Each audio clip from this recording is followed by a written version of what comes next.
Hola y bienvenidos a la unidad 8, lección 81b, Preterite tense Irregular Verbs. Otra vez necesitan su paquete de recursos, fichas y un lápiz o bolígrafo. Es una actividad pareja opcional. All right, our learning targets, similar to the last lesson. I can name the 6 verb endings for AR verbs in the present tense. I can name the 6 verb endings for ER/IR verbs in the present tense. I can apply the 2 steps to conjugate regular and irregular verbs in the preterite tense. This time we're focusing more on the irregulars. And I can name the 16 common irregular verbs and their conjugations for the preterite tenses. El verbo de hoy es perfeccionar, to perfect. Y la cita dice, el pasado es experiencia, que el presente aprovecha y el futuro perfecciona. The past is an experience that the present takes advantage of and the future perfects. And that's a perfect lesson for today. So remember, if you lost your packet or don't have it for some reason because you're at home and left your work at school, you can always access your resources through the online resource binder via your Launchpad. Okay, we are working, estamos trabajando, oops, there we go, en esta parte aquí debajo. So we started at the top with the regular verbs. Now we're going to start here in the middle of the page where it says present tense common irregulars. So first thing I want you to do, just in case you don't remember what these verbs mean, go ahead and write in their meaning. Ser means to be, ir means to go, dar means to give, hacer means to make or do.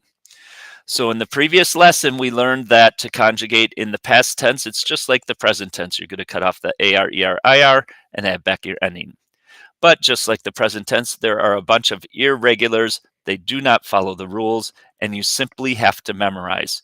So that's why I said you're going to need a lot of flashcards today. There's no other way. This list of verbs that we're going to be working with today, you just have to memorize. There's no other way to help you. So, conjugations. Let's start with the verb ser and ir. Both of these verbs share the same conjugation in the preterite past tense. Yo fui, tú fuiste, él fue, ella fue, usted fue, nosotros fuimos, vosotros fuisteis, and ellos, ellas, and ustedes fueron. So, Mr. Flack, how do I know if my verb means to be or if my verb means to go in the past tense? Well, we're going to use context, right? It's going to be obvious which meaning the verb, when it's conjugated, has.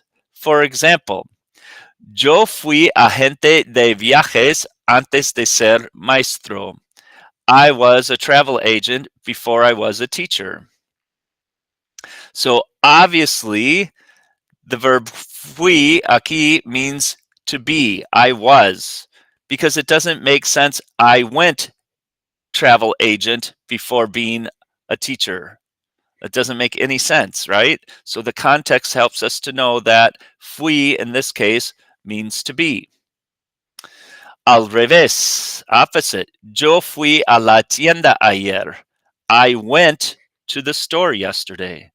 It doesn't make any sense if we try to translate that as I was to the store yesterday.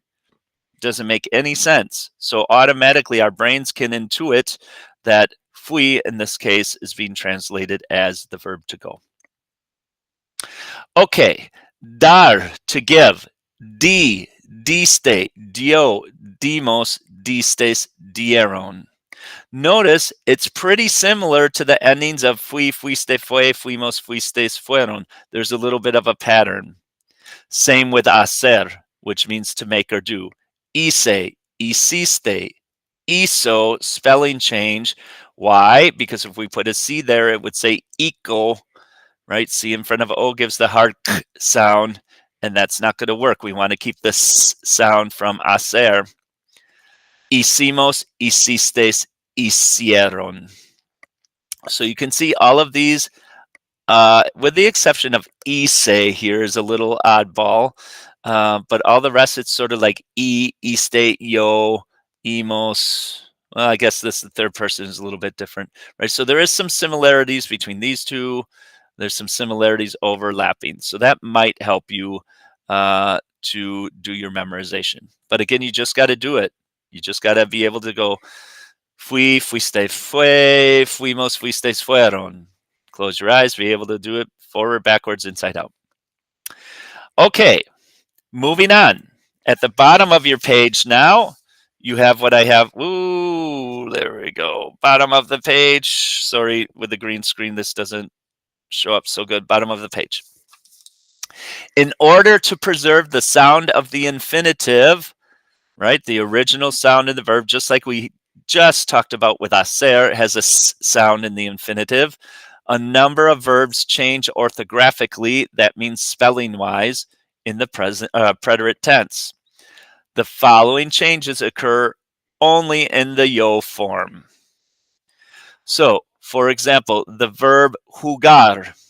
If we take off our AR and we add the ending A, like we're supposed to, it would say jugué, because the G in front of the E gives the H sound, the H sound of English. But we don't want that. We want to maintain the hard consonant G sound of jugar. The only way we can maintain that is by inserting a U, which becomes silent in front of the A. And when G is followed by U, it gives the hard G sound. So it helps us maintain the original sound. Yo jugué.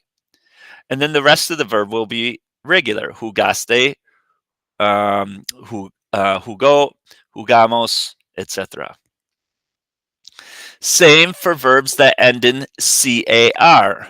There's going to be a change from C to QU. Why? Let's take the verb buscar. If I only put my A on the end, following the regular rules, it would be CE at the end, and that would be yo busé. But my verb is buscar. We want to maintain the original hard k sound. Only way I can do that is by switching from the C to QU, because there's only two ways to get the K sound in Spanish. C in front of A, O, U, and QU. Similarly, verbs that end in ZAR are going to change the Z to the C. We know this because we learned at the beginning of the year that C never goes in front of E or I. Well, I shouldn't say that. Yeah, Z. I didn't say C. Z in front of E or I doesn't happen, right? It's going to change to C. So almorzar has to become almorcé con la C. So that probably for some of you just overwhelmed you. Like, what? What is he talking about?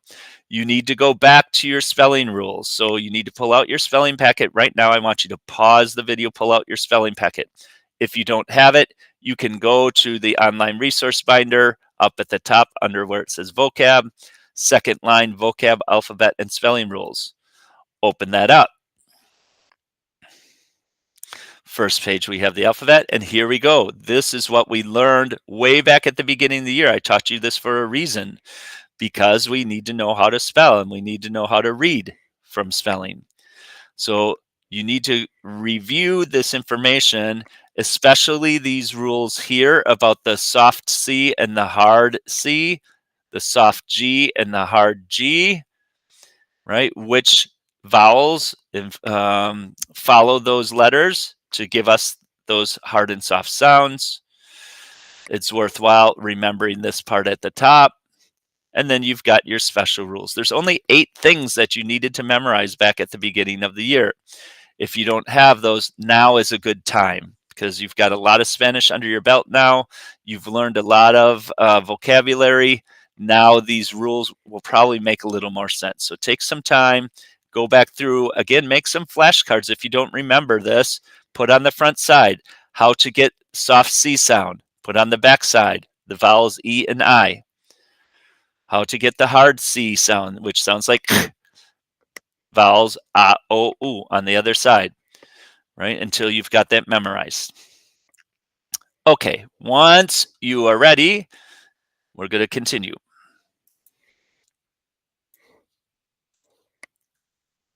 Okay, on your next page, you have this chart. So these are some more irregular verbs you're going to have to memorize. Decir, which means to say, traer, to bring, ver, to see, producir, to produce. We've had all these verbs before, but again, if you don't remember them, take a moment now, pause the video, and write their meanings in. Okay, so decir, dije, dijiste, dijo, dijimos, dijisteis, dijeron. Traer, traje, trajiste, trajo, trajimos, trajisteis, trajeron. Ver, vi, viste, vio, vimos, vistes, vieron. Producir, produje, produjiste, produjo, produjimos, produjisteis, produjeron. Notice there's no tildes on these irregulars. Okay, now once you get those memorized, then you've got some patterns that you can work with. So verbs that end in AER are going to follow the conjugation for traer. So for example, if we use the verb atraer, and you notice it has traer in the middle of it also, but there are other verbs that end in just AER. They're going to do the exact same endings of he, histe, ho, himos. So if I wanted to say I attract, yo atraje mucha atención. I attracted a lot of attention. Equally, verbs that end in usir are going to do the same thing as our example here with producir. We're going to have he, histe, ho, himos, histes, heron. So for example, the verb you already know now, conducir, to drive. Yo conduje mi carro. I drove my car. So again, pause the video here, make some flashcards for these verbs, and then make some flashcards or add on the back these additional notes here for the verb traer and producir. Okay, lastly, more. These 2 pages are not even close to all the irregular verbs that are in Spanish, but they are all the main verbs that you would be working with at this level. So we've got the verb tener, which was irregular in the present also. It's irregular in the past tense. Tuve, tuviste, tuvo, tuvimos, tuvistes, tuvieron. Remember, tener means to have. Venir, also irregular in the present tense. Vine, viniste, vino, vinimos, vinistes, vinieron. Again, the verb venir means to come. Querer, another verb that was irregular in the present tense also. Quise, quisiste, quiso, quisimos, quisistes, quisieron, means to want. Estar, another verb that was irregular in the present tense. Estuve, estuviste, estuvo, estuvimos, estuvistes, estuvieron. On the bottom, all of these verbs are also, except for andar, are irregular in the present tense as well as the past tense. Poder, pude, pudiste, pudo, pudimos, pudistes, pudieron. Poner, puse, pusiste, puso, pusimos, pusistes, pusieron. Saber, supe, supiste, supo, supimos, supistes, supieron. Andar, anduve, anduviste, anduvo, anduvimos, anduvistes, anduvieron. So make some flashcards for these. And then again, we have some patterns. So other verbs that end in tener or have tener in their root are going to follow the same conjugation pattern, and that makes sense. So for example, obtener, which means to obtain, is going to be obtuve, obtuviste, obtuvo, etc. On the bottom, poner. There's lots of other verbs that have poner in their root. For example, componer, to compose. So in the past tense, componer becomes compuse, compusiste, compuso, compusimos, etc., etc. All right, that's a whole bunch. Make sure you have made flashcards for all of these, and you're going to have to practice. You have to get these memorized. So that's your homework. Make flashcards and away you go. Once you've got that done, you're going to return to your packet, and on the back side of the second piece of paper, you've got a practice activity now. You're going to do the same thing as you've done before, fill in the blank, and translate your sentences. When you're done, find me and ask me to check your work. Okay, we'll see you on the next lesson. Nos vemos.